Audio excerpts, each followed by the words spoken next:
दोस्तों, मैं प्रीतम एक बार फिर से आपके अपने YouTube चैनल प्रीतम जीएस में आपका स्वागत है। टॉपिक वाइज एमसीक्यू श्रृंखला के अंतर्गत आज का सब्जेक्ट है फिजिक्स। फिजिक्स सब्जेक्ट के अंतर्गत आज का टॉपिक्स है उष्मा यानी कि हीट, उष्मा एवं ताप यानी कि हीट एवं टेम्परेचर से संबंधित जो भी महत्वपूर्ण प्रश्न है उसका मैं फटाफट डिस्कशन करवाऊंगा ताकि आने वाले सभी प्रतियोगी परीक्षाओं में आपको काफ़ी लाभ मिलेगा। तो मैं सीधे आपको टॉपिक पर लिए चलता हूं। इससे पहले हमने उष्मा एवं ताप का जो है 1 से लेकर 2 टॉपिक करवाया है। अब 2 से आगे का टॉपिक करवाऊंगा। एक टॉपिक में मिनिमम 60 प्रश्न रहता है, तो मैं 60 प्रश्नों का फटाफट डिस्कशन करवाऊंगा। तो सीधे मैं टॉपिक पर आपको लिए चलता हूँ। तो सेट पहला प्रश्न है कि ऊंची पहाड़ियों पर हिमपात क्यों होता है। ऊंची पहाड़ियों पर हिमपात क्यों होता है। ऑप्शन ए में दिया है ऊंची पहाड़ियों पर कुछ 10 जलवाष्प को जमा कर देता है, ये रीजन नहीं है। बी में दिया है कि बादल पहाड़ियों पर धरती के निकट होते हैं अतः जलवाष्प जमकर बर्फ बन जाता है, ये रीजन नहीं है। 3 में दिया हुआ ऊंची पहाड़ियों पर तापमान हिमांक से कम होता है अतः जलवाष्प जमकर बर्फ बन जाता है, यही रीजन होता है। तो ऊंची पहाड़ियों पर तापमान जो होता है हिमांक से कम होता है, जमने के यानी कि हिमांक से 0 डिग्री सेल्सियस से कम होता है, जिसके कारण क्या होता है वो जलवाष्प जो है बर्फ बन जाता है। तो सही ऑप्शन होगा प्रश्न सी, यानी कि ऑप्शन सी जो है सही ऑप्शन है। प्रश्न 2 में दिया कि पर्वतों पर आच्छादित हिम सूर्य की गर्मी के द्वारा एक साथ न पिघलने का कारण क्या होता है। कि पर्वतों पर जो आच्छादित बर्फ जो होता है सूर्य की गर्मी द्वारा एक साथ नहीं पिघलने का रीजन है क्या। यह अति कठोर होती है, नहीं, यह सूर्य से प्राप्त अधिकांश ऊष्मा को परावर्तित कर देती है, सही है। ये बर्फ क्या होता है, बर्फ का एक तो कलर होता है व्हाइट और ये प्लेन होता है, समतल होता है। जैसे ही सूर्य की किरणें आती है, सूर्य का प्रकाश होती है तो मैक्सिमम प्रकाश को वापस कर देती है। मैक्सिमम प्रकाश को वापस करने के कारण हीट भी वापस हो जाता है, जिसके कारण क्या होता है वो पूरा नहीं पिघल पाता है। इसका सही उत्तर होगा ऑप्शन बी। प्रश्न 3 में दिया है कि जो पहाड़ की चोटियों पर आलुओं को पकाने में अधिक समय लगता है क्योंकि पहाड़ की चोटी पर का ताप समुद्र तल के ताप से कम होता है, ऐसा नहीं है। बी में पहाड़ की चोटी पर का ताप उच्चतर होता है, ये भी नहीं है। ऑप्शन सी में दिया है कि वायुमंडलीय दाब उच्च होता है, वायुमंडलीय दाब उच्च नहीं होता है, निम्न होता है। वायुमंडलीय दाब कम होता है। वायुमंडलीय दाब कम होने के कारण जो है वो जो है पकने में दिक्कत होता है, आलू को पकाने में दिक्कत होता है। इसका ऑप्शन डी होगा। प्रश्न 4 में दिया कि तेज हवा वाली रात्रि में ओस नहीं बनती है क्योंकि वाष्पीकरण की दर तेज हो जाती है। बी में दिया हवा में नमी कमी हो जाती है। सी में दिया तापमान ऊंचा रहता है और डी में दिया है कि आकाश साफ नहीं होता है। तो इसका सही उत्तर हो जाएगा कि तेज हवा वाली रात्रि में ओस नहीं बनने का मेन रीजन है कि वाष्पीकरण की दर तेज होती है। हवा अगर तेज है तो वाष्प जो है तेज होती है, जिसके कारण क्या होता है वाष्पीकरण की दर तेज होने के कारण ओस नहीं बन पाता, ऑप्शन ए। प्रश्न 5 में दिया हो कि ठोस कपूर से कपूर वाष्प बनने की प्रक्रिया को क्या कहते हैं। वाष्पीकरण, हिमीकरण, पिघलना या ऊर्ध्वतापन। अगर कपूर है, ठोस कपूर है, ये द्रव नहीं बन के सीधा क्या हो गया, ये गैस बन जाता है, तो ये इसको ऊर्ध्वपातन बोलते हैं, सब्लिमेशन बोलते हैं। तो ठोस का सीधे गैस में परिवर्तन को क्या कहते हैं, सब्लिमेशन की ऊर्ध्वतापन कहते हैं। ये उदाहरण है आपका कपूर का, नेफ्थलीज का उदाहरण है। इस प्रकार से इसका सही उत्तर होगा ऑप्शन डी। प्रश्न 6 में दिया है कि गर्मी के दिनों के दौरान मिट्टी के बर्तन में रखा पानी ठंडा हो जाता है, इसका क्या रीजन हो सकता है। विसरण, वाष्प उत्सर्जन, ओस्मोसिस या वाष्पीकरण। इसका सही उत्तर होगा कि गर्मी के दिनों में जो है अगर हम मिट्टी के बर्तन में पानी रखते हैं तो क्या होता है कि अगर ये चारों बगल की हवा क्या करता है, यहाँ का मिट्टी भींगा हुआ रहता है इसका बर्तन, जिसके कारण क्या होता है इसका वाष्पीकरण होने लगता है। वाष्पीकरण होने के कारण जो होता है एनर्जी रिलीज होता है, ऊर्जा यानी कि इसका जो है पानी का ऊर्जा जो होता है, पानी में जो ऊष्मा होता है वो बाहर निकल जाता है, तेजी गति से रिलीज हो जाता है, इसके कारण इसका एक जो है सुराही में पानी ठंडा हो जाता है। इसका मेन रीजन होगा वाष्पीकरण, ऑप्शन डी। प्रश्न 7 में दिया है कि बर्फ की दो टुकड़ों को आपस में दबाने पर आपस में चिपक जाता है, क्यों? क्योंकि दाब अधिक होने से बर्फ का गलनांक घट जाता है। सही रीजन है कि दाब अगर ज़्यादा होगा तो बर्फ का गलनांक घट जाएगा। इसके अलावा और सारा चीज़ का क्या होगा, गलनांक जो है बढ़ जाता है। दबाने पर अगर हमको अगर घी है, तेल है, उसका अगर प्रेशर बढ़ाते हैं तो उसका गलनांक बढ़ जाता है, लेकिन पानी का गलनांक कम हो जाता है।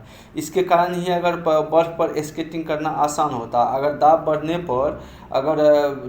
पर बर्फ़ का गलनांक भी बढ़ जाता है तो स्केटिंग करना मुश्किल हो जाता है। ये सही रीजन है, ऑप्शन ए। बी में दिया कि दाब अधिक होने से बर्फ़ का गलनांक बढ़ जाता, नहीं, बर्फ़ का गलनांक नहीं, बर्फ़ का ही केवल गलनांक जो है घटता है, बाद बाकी सबका गलनांक बढ़ जाता है। इसका सही उत्तर होगा ऑप्शन ए। प्रश्न 8 में दिया है कि बर्फ़ में स्केटिंग करना प्रदर्शित करता है कि दाब बढ़ाने पर बर्फ़ का गलनांक क्या होता है, बर्फ़ का गलनांक घट जाता है, बढ़ नहीं जाता है, घट जाता है, और परिवर्तित नहीं, ये ऑप्शन सी घट जाता है। डी में पहले घटता बढ़ता नहीं, सही उत्तर होगा ऑप्शन सी। प्रश्न 9 में दिया है कि पानी से भरे गिलास में बर्फ़ का एक टुकड़ा तैर रहा है, और जब पूरा पिघल जाएगा तो क्या होगा? अगर बर्फ़ का टुकड़ा पूरा पिघल जाएगा तो क्या होगा? अब होता क्या है, अगर ये गिलास है, गिलास में पानी है, यहाँ तक पानी भरा हुआ है, इसमें एक बर्फ़ का टुकड़ा तैर रहा है, तो होता क्या है, जितना बर्फ़ का आयतन होता है वो अपने आयतन के बराबर जो है पानी को ऊपर रखता है, जितना ये आयतन लेता है उसका पानी का, जैसे ही ये पिघल जाएगा, पिघल जाने के बाद क्या होता है, आयतन इसका पानी के आयतन के बराबर हो जाएगा। इसके कारण जो है इसका जो है क्या होगा, गिलास में पानी का तल अपरिवर्तित रहेगा, ऑप्शन सी। प्रश्न 10 में दिया कि प्रेशर कुकर में भोजन कम समय में तैयार हो जाता है, क्योंकि जल का क्वथनांक बढ़ जाता है, जल का क्वथनांक घट जाता है, भोजन कम ऊष्मा लेता है, या उपरोक्त में से कोई नहीं। तो प्रेशर कुकर में भोजन कम समय में तैयार होने का मतलब है कि जल का क्वथनांक जो है बढ़ जाता है। क्वथनांक यानी कि प्रेशर रहता है, ज़्यादा दबाव के कारण जो है उसका क्वथनांक जो है, बॉइलिंग पॉइंट जो है बढ़ जाता है, ऑप्शन ए सही उत्तर होगा। प्रश्न 11 में दिया हुआ कि मनुष्य आर्द्रता से परेशानी महसूस करता है, इसका निम्न में से उपयुक्त कारण क्या है, क्यों है? अधिक पसीना आना, कम पसीना आना, पसीना का आर्द्रता के कारण वाष्पित नहीं होना, यही रीजन सही है, उपयुक्त में से कोई नहीं होगा। तो अधिक पसीना आना, ये आर्द्रता से क्या होता है, मनुष्य आर्द्रता से परेशानी महसूस करता है यदि पसीना का आर्द्रता के कारण वाष्पीकरण नहीं होता है। अगर आजकल का मौसम जैसे कि बरसात का मौसम में क्या होता है कि वायुमंडल में आर्द्रता, ह्यूमिडिटी की मात्रा अधिक होती है। अगर पसीना होता है तो वो ह्यूमिडिटी की मात्रा अधिक होने के कारण पसीना क्या होता है, वाष्पित नहीं हो पाता। पसीना जैसे वाष्पित नहीं हुआ तो क्या होगा, शरीर में ठंडक महसूस कम होगा, ठंडक कम महसूस होगा, इसके कारण गर्मी ज़्यादा लगने लगता है। इसका सही रीजन होगा ऑप्शन सी। प्रश्न 12 में दिया है कि किसी द्रव को उसके क्वथनांक से पूर्व उसके वाष्प में बदलने की प्रक्रिया क्या कहलाता है? वाष्पीकरण, संघनन, हिमीकरण, इनमें से कोई नहीं। किसी द्रव का उसके क्वथनांक से पूर्व उसके वाष्प में बदलने की प्रक्रिया को क्या कहता है? इनमें से कोई नहीं होता है। इसका सही उत्तर होगा कि किसी द्रव का उसके क्वथनांक से पूर्व उसके वाष्प में बदलने की प्रक्रिया को वाष्पीकरण कहते हैं, ऑप्शन ए सही होगा इसका उत्तर। प्रश्न 13 में दिया है कि पहाड़ों पर पानी निम्नलिखित तापमान पर उबलने लगता है, कम 100 डिग्री सेल्सियस से कम पे उबलने लगता है, क्यों? क्योंकि वहाँ पर पहाड़ों पे क्या होता है, प्रेशर कम होता है, वायुदाब कम होता है, इसके कारण क्या होता है, बॉइलिंग पॉइंट भी कम चले जाता है। बॉइलिंग पॉइंट 100 डिग्री सेल्सियस से नीचे चले जाता है, इसलिए 100 डिग्री सेल्सियस से कम पे उबलने लगता है, ऑप्शन ए। क्वेश्चन 14 में दिया कि वह उत्सर्जित या अवशोषित ऊष्मा जो पदार्थ की अवस्था परिवर्तन तो करती है परंतु ताप में किसी प्रकार का परिवर्तन नहीं करती है, वो क्या कहलाती है? विशिष्ट ऊष्मा, अवशोषित ऊष्मा, गुप्त उत्सर्जित ऊष्मा, या इनमें से कोई नहीं? ऑप्शन डी होगा, इनमें से कोई नहीं, वह गुप्त ऊष्मा कहलाएगा। प्रश्न 15 में दिया हुआ है कि किसी ठोस पदार्थ के एकांक द्रव्यमान को उसके गलनांक पर ठोस से द्रव में बदलने के लिए आवश्यक ऊष्मा को क्या कहते हैं? ठोस का गलनांक, ठोस का क्वथनांक, ठोस की गलन की गुप्त ऊष्मा। ये सही होगा, ऑप्शन सी इसका सही उत्तर होगा। प्रश्न 16 में दिया है कि बर्फ के गलन की गुप्त ऊष्मा का मान होता है, कितना होता है? 0.8 कैलोरी पर ग्राम, 8 कैलोरी पर ग्राम, 80 कैलोरी पर ग्राम, या 536 कैलोरी पर ग्राम। इसका सही उत्तर होगा 80 कैलोरी पर ग्राम, ऑप्शन सी। प्रश्न 17 में दिया है वाष्प की गुप्त ऊष्मा कितना होता है? 536 कैलोरी, 336 कैलोरी, 542 कैलोरी, या 340 कैलोरी। इसका सही होगा 536 कैलोरी पर ग्राम। क्वेश्चन 18 में दिया है कि भाप से हाथ अधिक जलता है क्योंकि? जलता अपेक्षाकृत उबलते हुए जल से, क्योंकि भाप में गुप्त ऊष्मा अधिक होता है, सही रीजन है। भाप शरीर के भीतर घुस जाता, ये नहीं होगा। भाप में अधिक मारक क्षमता होता, नहीं है। भाप हल्की होती है, डी। इसका सही उत्तर होगा ऑप्शन ए, भाप में गुप्त ऊष्मा अधिक होती है। प्रश्न 19 में दिया है ऊष्मागतिकी के प्रथम नियम संरक्षित करता है किसको? संवेग को, ऊर्जा को, संवेग और ऊर्जा दोनों को, इनमें से कोई नहीं। ये ऊर्जा को संरक्षित करती है ऊष्मागतिकी के प्रथम नियम से। प्रश्न 20 में दिया है कि आंतरिक ऊर्जा की संकल्पना ऊष्मागतिकी के किस नियम से मिलती है? ये शून्यांक नियम, प्रथम नियम, द्वितीय नियम, तृतीय नियम। ये प्रथम नियम से मिलती है, ऑप्शन बी। इस प्रकार से सेट 1 से लेकर 20 प्रश्नों का हमने फास्ट एवं एक्यूरेट डिस्कशन करवाया। ये आपको आने वाले जो भी प्रतियोगी परीक्षाएं हैं इसमें काफ़ी आपको लाभ मिलेगा। तो मैं सीधे आपको सेट 8 पर लिए चलता हूँ। प्रश्न 8 का पहला प्रश्न है, सेट 8 का पहला प्रश्न है, रुद्धोष्म में यानी कि एडियाबेटिक चेंज परिवर्तन होता किस में? ऊष्मा अपरिवर्तित रहती है, ताप अपरिवर्तित रहती है, ऊष्मा और ताप दोनों बदलते हैं, और इनमें से कोई नहीं। सही उत्तर होगा इसका ऑप्शन ए। प्रश्न 2 में दिया हुआ है कि समतापीय परिवर्तन में क्या होता है? ऊष्मा अपरिवर्तित रहती है, ताप अपरिवर्तित रहती है, ऊष्मा और ताप दोनों बदलने में, इनमें से कोई नहीं। इसमें ताप अपरिवर्तित रहती है, ऑप्शन बी। प्रश्न 3 में दिया कि रेफ्रिजरेटर में थर्मोस्टेट का कार्य क्या है? तापमान को कम करना, हिमालयन ताप को बढ़ाना, एक समान तापमान बनाए रखना, गलनांक घटना, या गलनांक को घटाना। इसका सही उत्तर होगा कि एक समान तापमान को बनाए रखना और गलनांक को घटाना। प्रश्न 4 में दिया है कि ताप गतिकी का प्रथम नियम सामान्यतया किससे संबंध मामला है? चार्ल्स का नियम, ऊर्जा के संरक्षण का नियम, ऊष्मा विनिमय के नियम, और डी में दिया है कि न्यूटन के शीतलन नियम। जिसका सही उत्तर होगा ऊर्जा के संरक्षण नियम। प्रश्न 5 में दिया कि सूर्य की सतह का ताप कितना होता है? 600 केल्विन, 2000 केल्विन, 6000 केल्विन, या 7000 केल्विन। इसका होता है सूर्य के सतह का, किनारा का जो है उसका सूर्य के सतह का जो ताप होता है 6000 केल्विन होता है, ऑप्शन सी।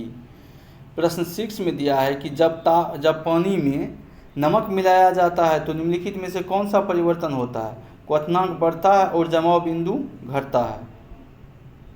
क्वथनांक घटता है और जमाव बिंदु बढ़ता है, ये नहीं होगा। क्वथनांक और जमाव बिंदु दोनों घटते हैं, ये नहीं होगा। और डी में दिया है क्वथनांक और जमाव बिंदु दोनों बढ़ते, नहीं। इसका सही उत्तर होगा क्वथनांक बढ़ता है और जमाव बिंदु घटता है, ऑप्शन ए। यानी कि जब पानी में नमक मिलाया जाता है, तो इसका सही उत्तर ऑप्शन ए। प्रश्न 7 में दिया है गर्म मौसम में पंखा चलाने से आराम महसूस होता है क्योंकि? पंखा ठंडी हवा देता है, नहीं। हमारा पसीना तेज़ी से वाष्पीकृत होता है, ये सही उत्तर है। हमारे शरीर से अधिक ऊष्मा विकृत होती है, ये रीजन नहीं होगा।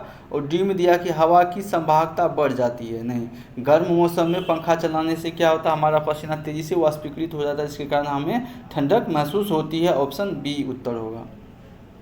प्रश्न 8 में दिया कमरे को ठंडा किया जा सकता है कैसे? पानी के बहने से, संपीड़ित गैस को छोड़ने से, सही है। रसोई गैस से, या ठोस को पिघलाने से, नहीं। सही उत्तर होगा संपीड़ित गैस को छोड़ने से क्या होता है? हमारा कमरा ठंडा हो जाता है। जैसे क्या एयर कंडीशन में क्या होता है, एक संपीड़ित गैस दिया जाता है, गैस को भी छोड़ने, गैस को क्या होता है उसमें से छोड़ने पर जो है कूलेंट से निकालने के लिए कूलेंट में गैस दिया जाता है। गैस को जैसे ही उसमें से छोड़ा जाता है, उससे जो हवा जैसे ही प्रवाहित होती है तो हवा क्या होता है, ठंडा होता है। इसका सही उत्तर होगा ऑप्शन बी। प्रश्न 9 में दिया कि कोई पिंड उष्मा का सबसे अधिक अवशोषण करता है जब वह उष्मा का अवशोषण करता हुआ काला और खुरदुरा हो। सही है, काला और खुरदुरा रहेगा तो उष्मा का सबसे ज़्यादा अवशोषण करेगा। काला और मूर्छन नहीं, सफ़ेद खुरदुरा नहीं, सफ़ेद और मूर्छन नहीं। सही उत्तर होगा ऑप्शन ए। प्रश्न 10 में दिया हुआ है कि किस बिंदु पर फ़ारेनहाइट तापक्रम का दोगुना होता है, तो ये 7 डिग्री फ़ारेनहाइट पर होगा। सही उत्तर होगा 60 डिग्री फ़ारेनहाइट पर जो होता है डिग्री सेल्सियस का ये दोगुना हो जाता है। सही उत्तर हो जाएगा ऑप्शन डी। इसको सॉल्व करते हैं, कैसे सॉल्व होगा। इसे 7 डिग्री सेल्सियस है, 160 डिग्री है, 160 में से पहले हम 32 को घटाते हैं, 160 में से 32 को घटाते हैं तो 128।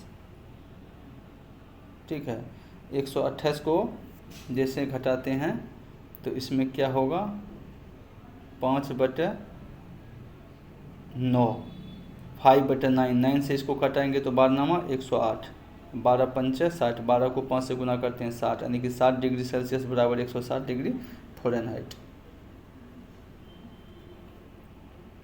प्रश्न 11 में दिया थर्मामीटर में आमतौर पर पारद प्रयोग किया जाता है क्योंकि इसमें उच्च तरलता होती है, उच्च सघनता होती है, उच्च चालकता होती है, उच्च विशिष्ट ऊष्मा होती है। इसका उच्च चालकता के कारण जो है इसका इस्तेमाल किया जाता है मरकरी का, पारा का।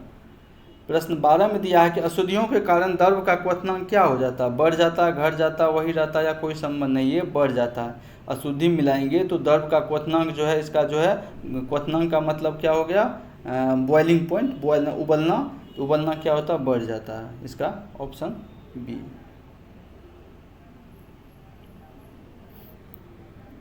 एक स्वस्थ मनुष्य के शरीर का ताप कितना होता है, 37 डिग्री सेल्सियस या 98.4 डिग्री फ़ारेनहाइट। सही उत्तर होगा ऑप्शन ए। प्रश्न 14 में दिया कि प्रेशर कुकर में खाना कम समय में क्यों पकता है, कि अधिक दाब के कारण उबलते पानी का ताप कम हो जाता है, नहीं, चारों ओर से ये भी रीजन नहीं है। और सी में दिया है कि अधिक दाब के कारण उबलते पानी का ताप बढ़ जाता है, ये सही है, ऑप्शन सी सही होगा। प्रश्न 15 में दिया है कि किसी वस्तु की विशिष्ट ऊष्मा किस पर निर्भर करती है, पिंड के द्रव्य पर, पिंड को उपलब्ध कराई गई ऊष्मा पर, पिंड के द्रव्यमान पर या पिंड के तापमान पर। किसी वस्तु की विशिष्ट ऊष्मा किस पर निर्भर करती है, तो पिंड को उपलब्ध कराई गई ऊष्मा पर, ऑप्शन बी। सॉरी, पिंड के द्रव्य पर होगा, इसका उत्तर होगा ए, पिंड के द्रव्य पर, ऑप्शन ए। प्रश्न 16 में दिया हुआ है कि गर्मियों में सफ़ेद कपड़े पहनना आरामदायक क्यों होता है, ये अपने ऊपर पड़ने वाली सभी ऊष्मा को परावर्तित कर देती है, सही रीजन है। बी में दिया है कि ये शरीर से स्थानांतरित होने वाली सारी ऊष्मा को विकसित कर देती है, ये नहीं है। ये पसीना सोख लेती है। और डी में दिया है ये आँखों को शीतलता प्रदान करती है, ये रीजन नहीं, रीजन सही होगा कि ये अपने ऊपर पड़ने वाली जितना भी ऊष्मा है उसको परावर्तित कर देती है, ऑप्शन ए सही उत्तर होगा। प्रश्न 17 में दिया कि खाना पकाने के बर्तनों के नीचे का बाहरी हिस्सा काला क्यों छोड़ देता है, उसे रोजाना साफ करना मुश्किल होता है, इसके कारण नहीं। काली सतह ऊष्मा का सुचालक होती है, नहीं। काली सतह ऊष्मा का कुचालक होती है, ये भी नहीं। काली सतह ऊष्मा की अच्छी अवशोषक होती है, ऊष्मा की अच्छी अवशोषक के कारण नीचे का काला सतह किया जाता है, ऑप्शन डी। प्रश्न 18 में दिया कि एक श्वेत और चिकनी सतह कैसी होती है, श्वेत सतह ताप का खराब अवशोषक, ठीक है, ये क्या होता है, अवशोषक होता है खराब, लेकिन खराब परावर्तक नहीं, परावर्तक भी अच्छा होता है। चिकना सतह ताप की अच्छी अवशोषक नहीं, अच्छा अवशोषक तो नहीं हो। सी में दिया है ताप का खराब अवशोषक तथा अच्छी परावर्तक, ठीक है। एक सफ़ेद और चिकनी, सफ़ेद का काम क्या है, सभी वर्णों को, सभी रंगों के प्रकाश को क्या करता है, परावर्तन कर देता है। और चिकनी सतह का मतलब होता है कि ये सभी का जो है क्या होता है, परावर्तक कर देता है, या अवशोषक, यानी कि सफ़ेद कपड़ा अवशोषण ताप की खराब अवशोषण ये अवशोषण नहीं करता है, और चिकना सतह क्या करता है, सभी प्रकाश का परावर्तन कर देता है। ऑप्शन सी इसका सही और सटीक उत्तर होगा। प्रश्न 19 में दिया हुआ कि निम्न में से कौन सा कथन सही नहीं है। एसी और एयर कूलर दोनों तापक्रम नियंत्रित करते नहीं। एसी और एयर कूलर दोनों आर्द्रता नियंत्रित करते नहीं। एसी आर्द्रता नियंत्रित करता है परंतु एयर कूलर आर्द्रता को नियंत्रित नहीं करता। ये सही उत्तर होगा ऑप्शन सी। प्रश्न 20 का सेट 8 का अंतिम प्रश्न दिया हुआ है कि एक थर्मामीटर को 2000 डिग्री सेल्सियस मापने हेतु प्रयुक्त किया जाता है किसमें। वाष्प दबाव थर्मामीटर में नहीं, पारे का थर्मामीटर में नहीं, पूर्ण विकिरण पायरोमीटर में इसका इस्तेमाल किया जाता है। सही उत्तर होगा ऑप्शन सी। इस प्रकार से 8वां का हमने 1 से लेकर 20 प्रश्नों का डिस्कशन करवाया। अब मैं आगे का डिस्कशन करवाता हूँ सेट 9 पर। सेट 9 का पहला प्रश्न है कि जल सिले बिस्कुटों को थोड़ी देर के लिए फ्रिज के अंदर रखा जाता है तो वह कुरकुरा हो जाता है, क्यों। क्योंकि ठंड से अतिरिक्त नमी बाहर आ जाती है। फ्रिज के अंदर आर्द्रता कम होती है इसलिए अतिरिक्त नमी अवशोषित हो जाती है। फ्रिज के अंदर आर्द्रता अधिक होती है, नहीं, फ्रिज के अंदर दाब अधिक नहीं। सही उत्तर होगा इसका, फ्रिज के अंदर जो होता है आर्द्रता कम होती है इसलिए अतिरिक्त नमी बाहर अवशोषित हो जाती है। इसका उत्तर होगा ऑप्शन बी। प्रश्न 2 में दिया कि शीतकाल में एक मोटी कमीज की अपेक्षा 2 पतली कमीज हमें अधिक गर्म क्यों देती है। कि 2 पतली कमीजें अधिक मोटी हो जाती नहीं, 2 कमीजों के बीच वायु की परत सुचालक नहीं, कुचालक का काम करती है। सी में 2 कमीजों के बीच वायु की परत रोधी के माध्यम के रूप में काम करती है, यानी कि वो ऊष्मा का कुचालक के रूप में काम करती है। ऑप्शन ये सी सही उत्तर होगा। तो 2 का ऑप्शन सी सही है। प्रश्न 3 में निम्नलिखित में से किसकी ऊष्माधारिता अधिक होती है। लोहे का टुकड़ा का, जल का, स्वर्ण का टुकड़ा या बेंजीन का। ये जल का ऊष्माधारिता सर्वाधिक होता है। Option B. प्रश्न 4 में दिया है कि यदि किसी स्थान के तापमान में सहसा वृद्धि होती है तो अपेक्षित आर्द्रता क्या होता है। अपेक्षित आर्द्रता क्या होता है, बढ़ती है, घटती है, स्थिर रहती है या घटती बढ़ती है। जैसे तापमान में वृद्धि रहेगा तो अपेक्षित आर्द्रता में कमी होगा। Option B. प्रश्न 5 में दिया है कि सेल्सियस में माप का कौन सा तापक्रम 300 केल्विन के बराबर होगा। 30 डिग्री सेल्सियस, 27 या 300 या इनमें से कोई नहीं। जैसे क्या होता है 0 डिग्री सेल्सियस बराबर 273 केल्विन होता है। जैसे इसको 0 को हम 27 बनाते हैं तो 27 डिग्री सेल्सियस बराबर 27 डिग्री सेल्सियस बराबर 300, 273 में हम 27 को जोड़ देते हैं 300 केल्विन होता है। सही उत्तर होगा ऑप्शन बी। प्रश्न 6 में बिना किसी ताप परिवर्तन के किसी पदार्थ को द्रव में गैस में परिवर्तन करने के लिए अपेक्षित ऊष्मा को किसकी गुप्त ऊष्मा बोलते हैं। वाष्पन की, उत्पादन, संघनन या वाष्पीकरण। तो सही उत्तर होगा वाष्पन की गुप्त ऊष्मा। Option A. प्रश्न 7 में दिया कि ब्लैक बॉडी किसकी विकिरण को अवशोषित करती है। केवल उच्च तरंग दैर्घ्य, केवल मध्यवर्ती तरंग दैर्घ्य, केवल उच्च तरंग दैर्घ्य और सभी तरंग दैर्घ्य। इसका सही उत्तर होगा केवल उच्च तरंग दैर्घ्य। Option A. प्रश्न 8 में दिया है कि शीत ऋतु के दिनों में हम मौसम किस प्रकार का होने पर ज़्यादा ठंड महसूस करते हैं। साफ मौसम, मेघाच्छन्न मौसम, आर्द्र मौसम, अनार्द्र मौसम। ये साफ मौसम रहेगा तो ठंडक अधिक लगेगा। Option A. प्रश्न 9 में दिया निम्नलिखित में से कौन सा कथन सही है, बताइए। निरपेक्ष आर्द्रता को वायु के प्रति घन मीटर में ग्राम में व्यक्त किया जाता है या प्रति 165 मीटर की ऊंचाई के साथ तापमान में 1 डिग्री सेल्सियस की कमी होती है, नहीं। सी में दिया कि वायु के ताप में बढ़ोतरी से वायु की नमी धारण की क्षमता कम हो जाती है। ये सही उत्तर होगा। जैसे ही वायु का ताप अगर बढ़ जाता है तो उसमें जो है वायु का आर्द्रता धारण करने की क्षमता जो है, नमी धारण करने की क्षमता क्या हो जाती है, कम हो जाती है। प्रश्न 10 में दिया है कि बर्फ़ को बुरादे में फेंक दिया जाता है, क्यों। क्योंकि बुरादा बर्फ़ से को पिघलने नहीं देता है, बुरादा आसानी से पिघलने नहीं देता, बुरादा ऊष्मा का कुचालक होता है। सही उत्तर होगा कि बुरादा ऊष्मा का कुचालक होता है। प्रश्न 11 में मिट्टी के घड़े में निम्न में से किस क्रिया के कारण जल ठंडा रहता है। द्रवण, वाष्पीकरण, ऊर्ध्वतापन या उपयुक्त में से कोई नहीं। ये वाष्पीकरण के कारण होता है। मिट्टी के घड़ा का वाष्पन होने लगता है जिसके कारण क्या होता है, ठंडा हो जाता है। क्वेश्चन 12 में दिया है कि शीतलन की दर किस पर निर्भर करती है? बॉडी और उसके आसपास की चीज़ों के बीच तापमान पर, विकिरण की सतह का क्षेत्रफल पर, या विकिरणकारी सतह की प्रकृति पर, या उपयुक्त सभी। ये सही उत्तर होगा कि बॉडी और उसके आसपास की चीज़ों के तापमान पर, तापमान के बीच जो अंतर होता है। प्रश्न 13, या गैसों के दो विशिष्ट ताप इसके द्वारा संबंधित होता है किसका? Cp - Cv = R/J। ये सही उत्तर होगा। प्रश्न 14 का सेट 9 का अंतिम प्रश्न है, पसीना शरीर को ठंडा करता है क्योंकि त्वचा पर पानी की मौजूदगी शीतलता प्रदान करती है, नहीं। वाष्पीकरण के लिए गुप्त ऊष्मा की आवश्यकता होती है, ये सही है। वाष्पीकरण के लिए हमारे शरीर से गुप्त ऊष्मा का क्या होता है? निष्कासन होता है, जिसके कारण हमें ठंडक महसूस होती है। सही उत्तर होगा ऑप्शन बी। इस प्रकार से सेट 9 का 1 से लेकर 20 प्रश्नों का हमने फटाफट एवं सही डिस्कशन करवाया, जो कि आपको आने वाली जो भी परीक्षाएं हैं उसमें काफ़ी लाभ मिलेगा। तो इसका नियमित अध्ययन करें। धन्यवाद।